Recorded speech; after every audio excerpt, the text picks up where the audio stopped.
All right. So we have some slow ass moving energy coming up here, and it's mostly because somebody is cultivating and trying to get to a place of happiness. Like they're trying their very hardest to manifest the happiness that they want.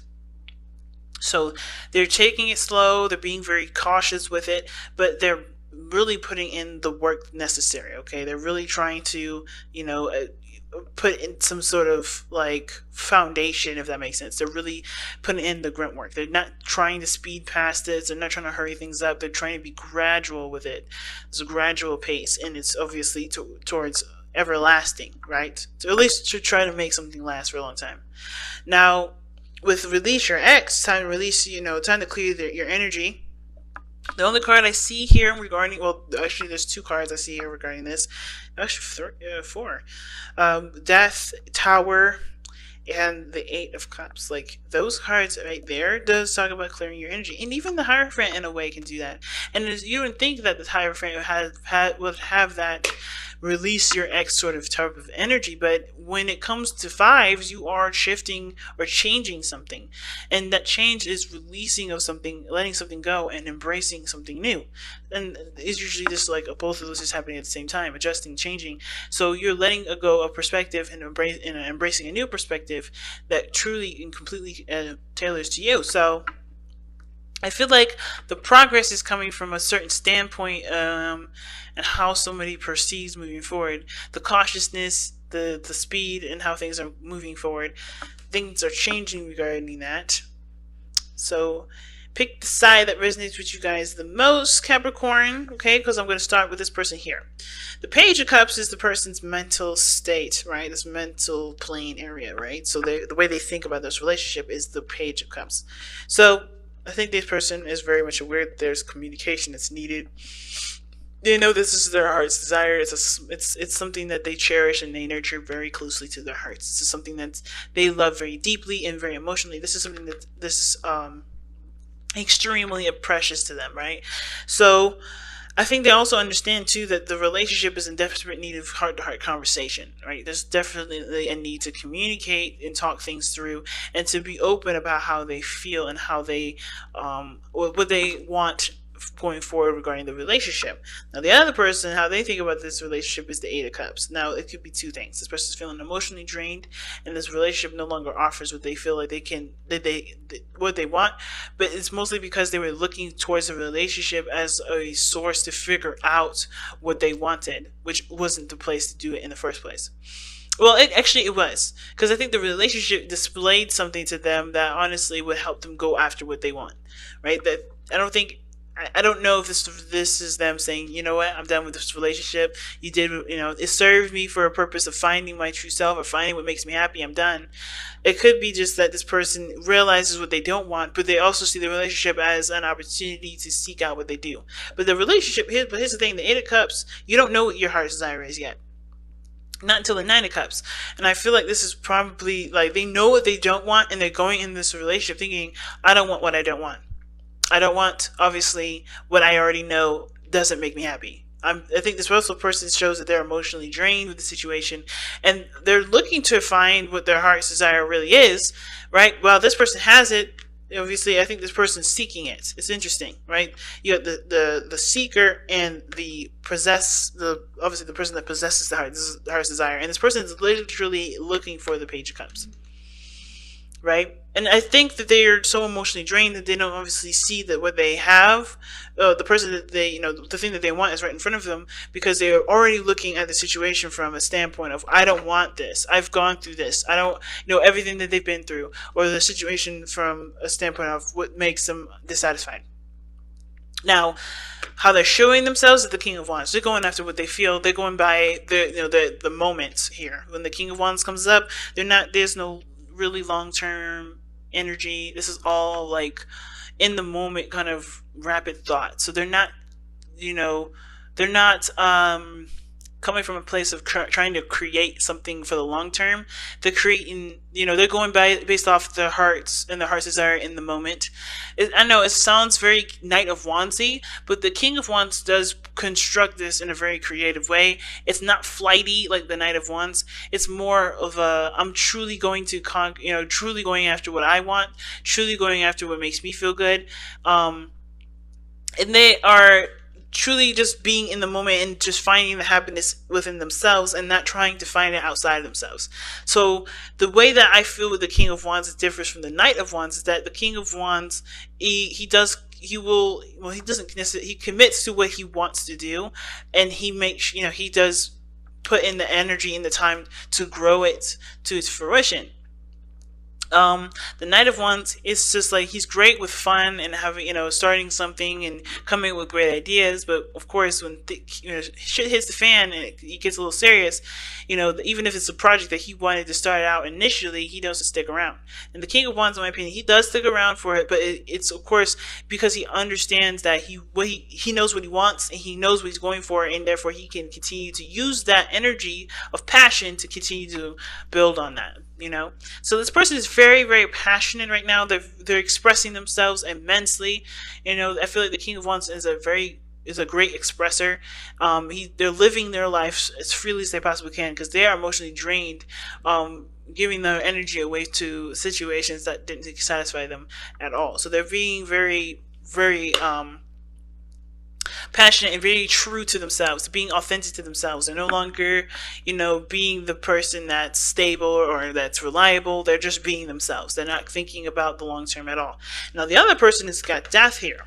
Now, even though they're thinking of the relationship, or how they think of the relationship is the Page of Cups, maybe something that they've wanted, the desperate need of heart-to-heart conversation, or this is a cultivation of something that they want, they're releasing the past. So I feel like they're still wanting to start something new here, with the Page of Cups. They're opening their heart up, but the more they open their heart up, they realize that they're having to let go of the past, let go of the old things that didn't work out, let go of a situation that may not have benefited them, or that did benefit them in some way, but no longer serves them to hold that sort of perspective, that sort of stance, that sort of belief anymore. You know what I mean? Because what is before the death card? It's the Hanged Man, and that's talking about releasing a certain perspective. And I feel like with death coming up here with this person, it's like, I feel like this person's like, they're having to to let go of some things, and they're having to leave behind grudges and pains and anguish. They're trying to, heal themselves. And even though this relationship for them is, of course, something that they've wanted, I think they have to ultimately be honest with themselves that honestly, they have to heal first. And I think this relationship is opening the door for them to heal and bring in new life. You know what I mean? Because death isn't just about releasing. It's also about new life. It's also about having space, or having the space to incorporate and to give birth to something new. Now, with the Hierophant coming up in the spiritual plane, it's giving us a bit of background as to why this person is displaying themselves as deaf and thinking the Page of Cups, and the Hierophant telling us that this is about traditions, this is about commitments, this is about their routine and traditions for them. I think they're changing a lot of things that they believe and they feel and they think, because there may be a dynamic between this person and them that's different. Okay, this person may have very youthful energies to them. They may have a characteristic about them that shows that they're very young in their mind, right? They're very, youthful in the way that they go about life, right? They're very open and innocent in some ways, but they're very youthful. They have a youthful dynamic. But the thing is that they may have some traditional differences, right? There's some things that they may have, that obviously encourage this person to let go of the, some sort of perspective that's not allowing them to have what they want, which is what the Page of Cups is offering them too. And the Hierophant talks about, yes, the structure, routines, traditions, things like that. But it's the fifth card in the Major Arcana, so that fives are changes. So this person's changing their traditional beliefs, their traditional standpoints, their traditional, laws for themselves. in order for there to be new love, to be to new life, period, and something new to come in. And they're having to change their structure, their boundaries, their their belief systems, so that way there can be growth. Now the other person showing up is the Queen of Pentacles. Now Capricorn, that may be you here, because queens are cardinal signs. That doesn't mean you're a female. It just means that you are a cardinal sign, and it is true. Capricorns are cardinal signs, just the same as Aries, Cancer, and Libra. And I feel like the reason why the Eight of Cups is showing up here, in the mind space, and why this person is showing up here as the King of Wands, just kind of being authentic to who they are, just going after what they want, and being honest with who they are, is because of the Queen of Pentacles. And what does that really mean? Well, the Queen of Pentacles is independent. They know their value. They know their worth. And it's also having a lot to do with confidence. And the King of Wands, the Queen of Pentacles, they are very, very confident in themselves. Why? Well, the Queen of Pentacles, like I said, she knows her worth, and she knows her worth because she puts in the work. She has a structure that balances her life out for herself and for the things outside of herself. She's a provider for the family, for herself. She is she's someone that's reliable for herself and to other people. She has shown herself. She's got things that she has about herself that she truly admires and cherishes and sees great value in, and will see great value in someone else. And with the King of Wands, this passion, this willingness to fight, the willingness to go after what they want, and to truly, and to be themselves regardless of how other people feel. That is what brings them confidence. Their uniqueness, their sense of creativity, and their the inspiration they gain from being themselves is what drives them to be confident. And I feel like it's interesting that the Hierophant and the Queen of Pentacles are the spiritual planes for both of these people, because they also have a lot to do with commitments too. Okay, both of them have to do with commitments, and commitments to themselves and commitments to other people. This person is looking to find value with themselves, at least on this side, because based off of how they feel and what they go after and what they feel the most inspired and most authentic. It's very interesting, really, because the cards that brought these two together, the card that brought you two guys together, is the Tower. It was completely 100% unexpected. What brought you guys together was that there were some changes that were happening in your lives, and it definitely changes that honestly brought you down to ground zero. Like, you guys were starting from the very beginning, kind of trying to figure out who you were as a person. And the challenge now is the Page of Swords. It's cultivating a truth within yourselves that honestly helps you to understand each other a lot better. It's really interesting, right? I think the more you understand yourself, the more you understand each other. And that understanding is what's going to obviously continue the growth and the stable building that this relationship is already on the course of.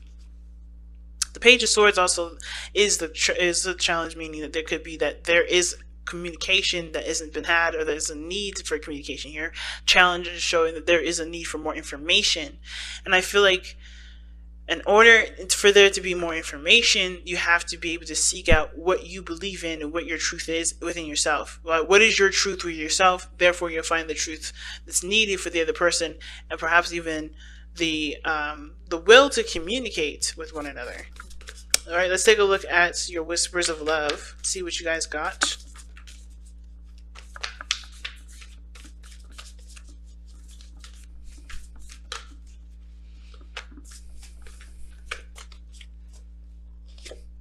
Oh wow, focus on love.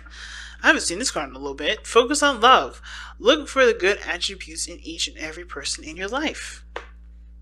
And focus on love is such a powerful card, because you don't necessarily need to look at the facts or the physical stuff. It's about how you feel, and it's about the things that, it's understanding the person's character and the dynamics of that person's character, of course, of what came to be and how it came to be in the first place, that this card is asking you to delve into. It's like very hangman-ish, kind of like seeing something from a different angle, but it's like focusing on the parts that bring you two together, not the parts that split you two apart. You know, releasing your ex isn't necessarily about letting someone go from the past. It's also about letting go of it's really about letting go of the pains or the things that hold you back from keeping you from that's keeping you from being able to have a future with either a new person or the person that you want to return to.